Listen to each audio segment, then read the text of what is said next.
Fala, empreendedores! Eu sou o Luiz. Eu sou o Alexandre e hoje nós estamos aqui com um cara fera em contabilidade, Dominguinhos, e ele vai dar umas dicas muito interessantes para você que não entende nada de contabilidade, mas o Dominguinhos entende, não entende não? Estamos nesse ramo aí. Primeiramente, eu sou Domingos Anacleto, eu sou empresário, sou dono da empresa Simplex Organização Contábil e estou aqui para tirar algumas dúvidas a respeito do que for possível. Então vamos embora, gente. Vem com a gente que hoje é mais um dia de sucesso.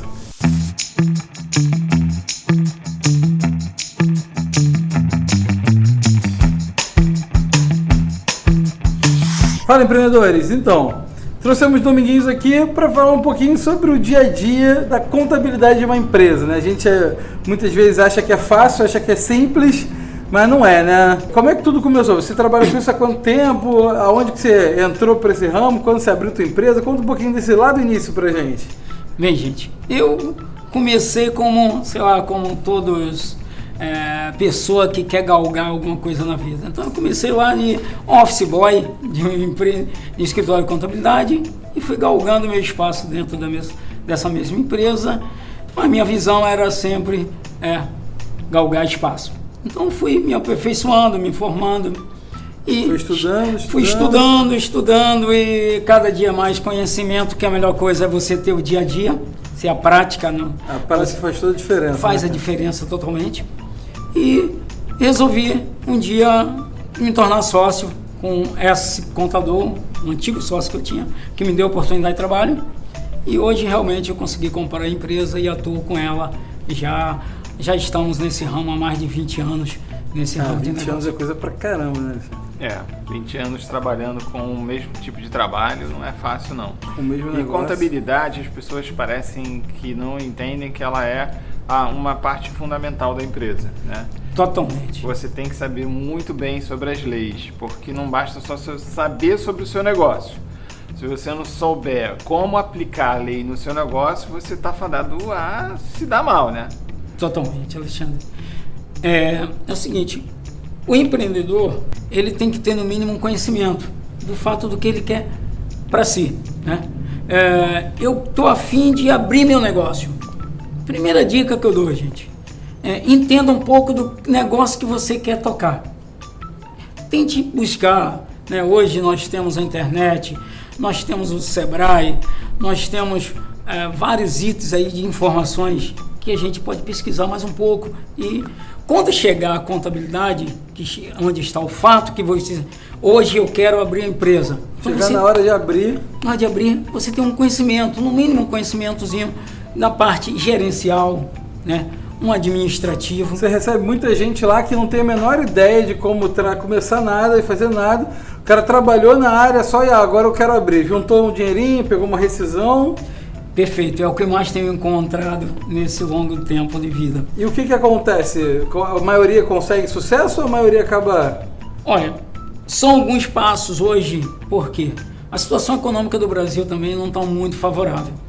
Então, você conhece do que você trabalhou, no ramo que você trabalhou internamente, ou talvez na mão de obra efetiva, mas você não tem um conhecimento administrativo do teu negócio. Por trás do negócio, né? Por trás do que rege aquela coisa toda de administrativo, financeiro. Então, você não tem esse conhecimento, esse amparo disso aí. Então, alguns, ao longo das vidas, decorrer do tempo, não vai muito à frente e acaba falindo. A gente tem um índice altíssimo, né, cara, de falência logo no início. Aí, pouquíssimas empresas passam do primeiro, menos ainda do segundo. As que chegam ao quinto ano de vida são raras, quase, né? Estão sobrevivendo. São justamente as que vão sobreviver. Isso. E aí a gente estava conversando em off, né? E aí a gente estava falando um pouco, você tem o MEI, você tem o Eireli, aí você tem empresa limitada, que a empresa limitada pode estar no Simples, ela pode estar no lucro presumido ou no lucro real. E hoje, assim, muita gente fez o MEI, né? Mas esquece de pagar o MEI e fica com dívida. Aí muita gente que não sabe que se passar de um determinado valor no bem passa a ser simples. Explica isso pra gente. Começa com o MEI lá, né? O MEI o cara pode faturar até... As pessoas, por apostar no negócio dela, ela não tem um investimento tão grande, então ela cria-se um MEI. E esse menos MEI, burocrático. Menos burocrático, né? Totalmente mais tranquilo. Um faturamento também limitado, mas também uma dívida de imposto também mínima. Então, é o que no momento dá para ele. Que as pessoas mais têm usado. O que mais tem usado nessa forma. Mas ao longo como eu tenho também isso, que eu já tive que transformar essa empresa, porque o faturamento que ela tem é de 81 mil anual.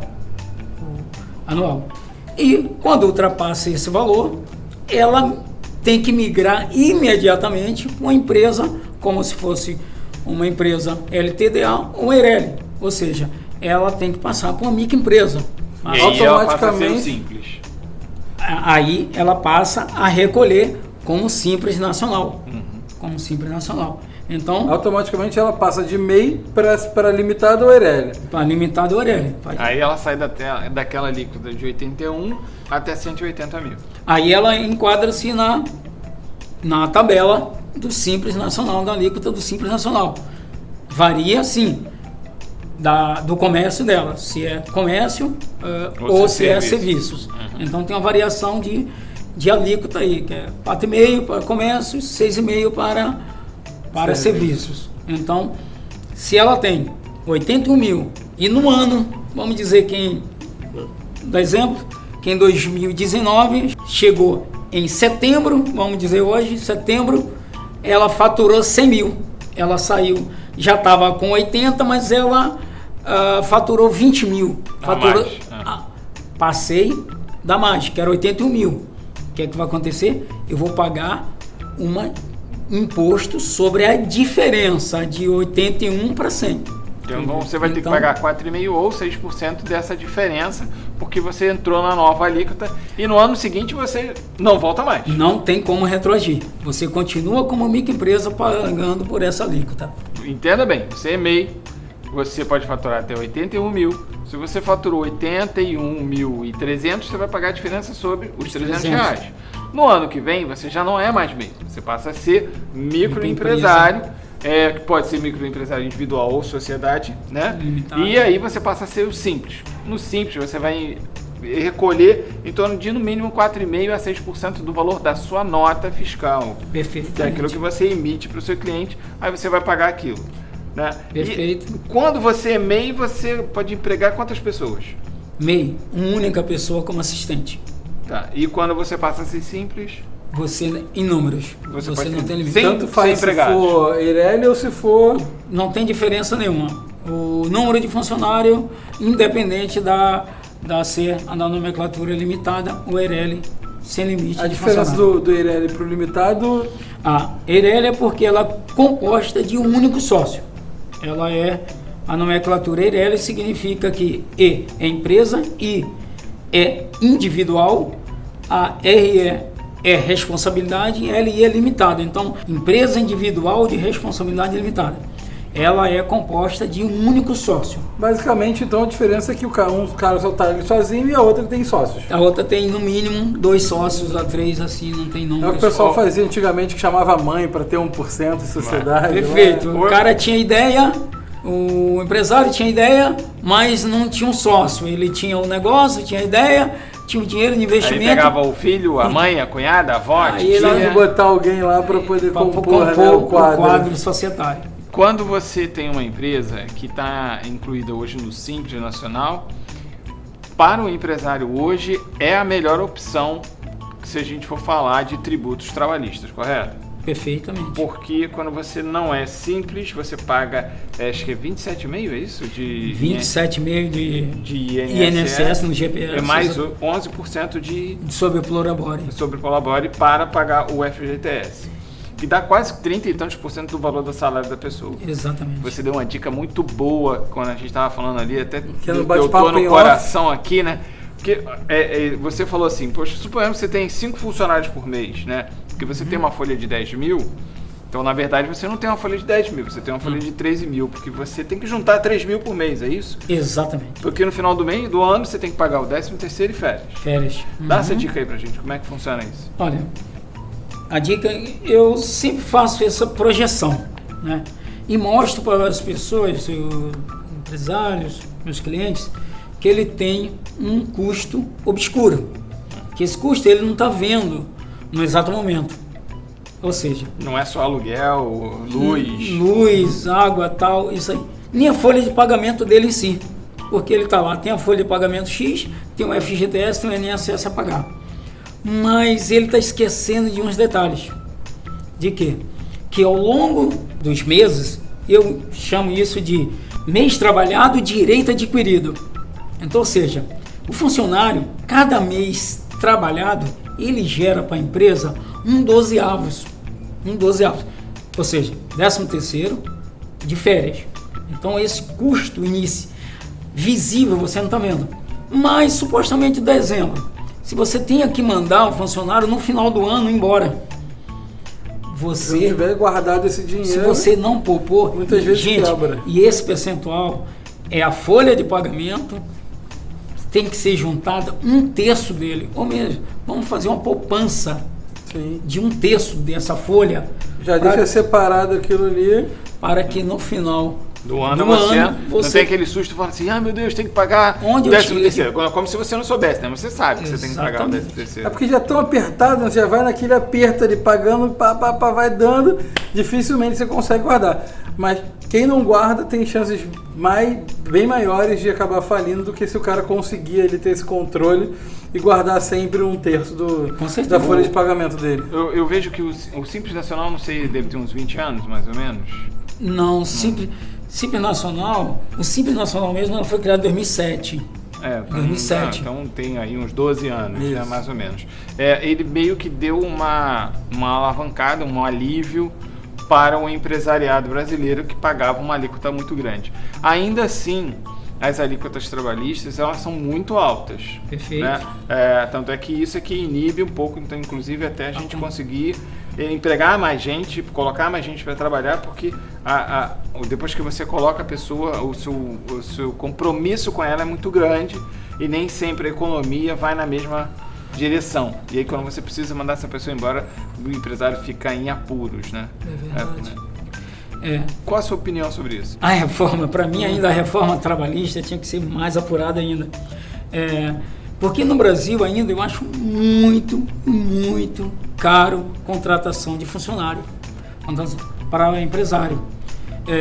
Nem com essa reforma trabalhista, para mim ainda foi pouca, porque as pessoas preferem viver na informalidade, que tem muito percentual muito grande. Se a gente olhar é o que mais tem. Que tem o índice do IBGE, a contratação no Brasil bateu esse mês de tanto.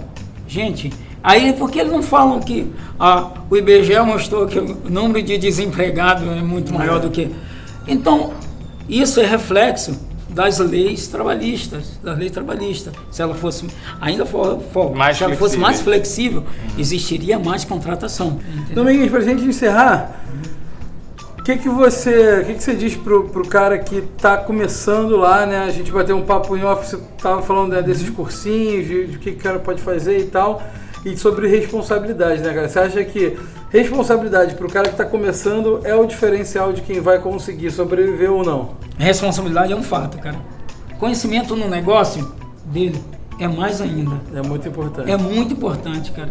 Eu sempre falo que o cara que não tenha o conhecimento que vai fazer, um foco no que ele quer fazer, cara, ele não vai conseguir. Dificilmente, né? Porque, primeiramente, ele tem que saber de uma coisa. Quando ele constitui a empresa, ele tem que andar como empresa. Sim.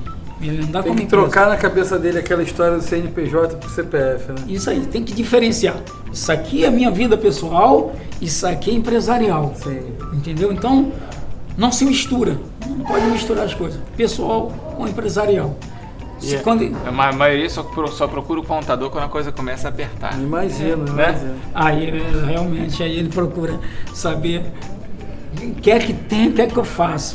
Como eu resolvo isso? Mas o problema já foi. Mas é isso. Aí, então, eu digo para o pessoal, é mais fácil eu orientar a não errar do que consertar o erro. Então, siga essa dica. É isso aí, gente. A gente trouxe o Dominguinhos aqui para tirar um pouco das dúvidas de vocês, falar um pouquinho sobre a experiência que ele tem nesses 20 anos de consultoria, de 20 anos de contabilidade. e para que vocês tenham um pouco mais. É claro que isso pode ser muito aprofundado, né? A gente tem um monte de leque para ser explorado. Exatamente. Tem, direito tributário, trabalhista, é gigantesco. Galera, tem dúvida? Manda uma pergunta lá, que o Dominguinhos depois vai responder. É só mandar. Quer saber alguma coisa? A Simplex está aí para te ajudar. Exatamente. A gente vai deixar os contatos aqui embaixo, como sempre.